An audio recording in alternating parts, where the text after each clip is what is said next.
उत्तर प्रदेश के प्रयागराज में हर 12 साल में आयोजित होने वाला कुंभ मेला एक ऐसा धार्मिक और सांस्कृतिक आयोजन है जिसका महत्व केवल भारत में ही नहीं बल्कि दुनिया भर में है। हर बार इस महाकुंभ में करोड़ों लोग एकत्र होते हैं जो आस्था, विश्वास और धार्मिक परंपराओं के तहत अपने पापों का प्रक्षालन करने के लिए संगम के पवित्र जल में डुबकी लगाते हैं। 2025 में होने वाला महाकुंभ मेला किसी बड़े धार्मिक और ऐतिहासिक आयोजन से कम नहीं होगा।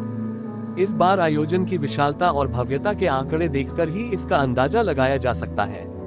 इसके लिए लगभग 6,382 करोड़ रुपए का अनुमानित बजट है और इसमें सिर्फ जल सुविधा की लागत 40 करोड़ रुपए बताई जा रही है।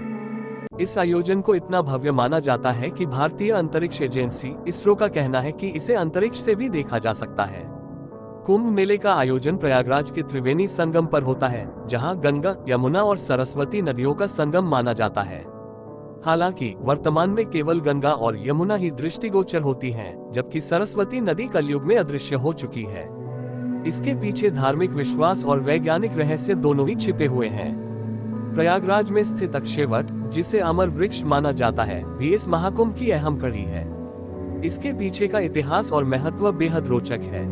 महाकुंभ मेले की खासियत यह है कि यहाँ सबसे पहले शाही स्नान का अधिकार नागा साधुओं को मिलता है।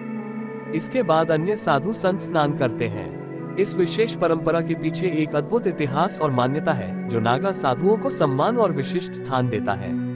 महाकुंभ के इस आयोजन में भारत के 13 प्रमुख अखाड़े हिस्सा लेते हैं और इस बार किन्नर अखाड़े को शामिल किया गया है, जो भारतीय समाज में एक नई पहचान का प्रतीक बन चुका है। कुंभ मेले के इतिहास को समझने के लिए हमें पौराणिक कथाओं और धार्मिक ग्रंथों की ओर देखना होगा। महाकुंभ का उल्लेख स्पष्ट रूप से भारतीय वेदों और पुराणों में नहीं मिलता, लेकिन ये धार्मिक रूप से सबसे बड़ा और पवित्र पर्व माना जाता है। 2017 में यूनेस्को ने इसे मानवता की मूर्त सांस्कृतिक विरासत की सूची में शामिल किया था, जो इस आयोजन की ऐतिहासिक और सांस्कृतिक महत्वता को प्रमाणित करता है। कुंभ शब्द संस्कृत के कलश या घड़ा से उत्पन्न हुआ है, जो समुद्र मंथन के दौरान प्राप्त अमृत के कलश का प्रतीक है। समुद्र मंथन की पौराणिक कथा के अनुसार जब देवताओं और असुरों ने मिलकर समुद्र मंथन किया तो अमृत का कलश प्राप्त हुआ। इस दौरान अमृत की कुछ बूंदें 4 स्थानों हरिद्वार, प्रयागराज, उज्जैन और नासिक पर गिरी, जो आज के कुंभ मेला स्थलों के रूप में प्रसिद्ध हैं। ये धार्मिक मान्यता है कि इन स्थानों पर अमृत की बूंदें गिरी और इसलिए इन स्थानों को पवित्र माना जाता है। महाकुंभ के आयोजन से जुड़ी एक और प्रमुख कथा समुद्र मंथन से संबंधित है, जो देवताओं और असुरों के बीच हुई थी। इस मंथन में पहले हलाहल विष निकला, जिसे भगवान शिव ने अपनी शीतलता से शांत किया। इस घटना के दौरान शिवजी के कंठ का रंग नीला पड़ गया, जिसके कारण उन्हें नीलकंठ कहा जाता है। ये घटना भी कुंभ मेला के आयोजन से संबंधित है, क्योंकि इस मंथन के दौरान अमृत के साथ साथ कई अन्य रत्न भी प्रकट हुए थे। कुंभ मेला केवल एक धार्मिक उत्सव नहीं है, बल्कि यह एक सांस्कृतिक और ऐतिहासिक धरोहर भी है, जो भारतीय समाज की विविधता, आस्था और समृद्ध परंपराओं को दर्शाता है।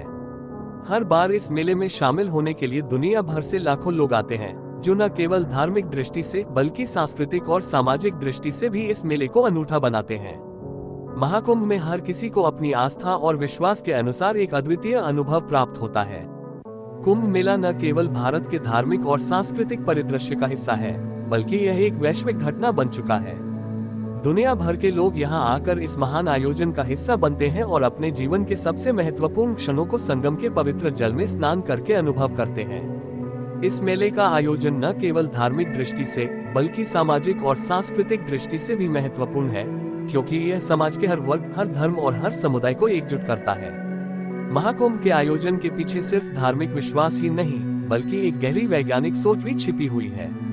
संगम के जल में स्नान करने से न केवल पापों का प्रक्षालन होता है, बल्कि शरीर और मन को भी शांति और स्वास्थ्य मिलता है।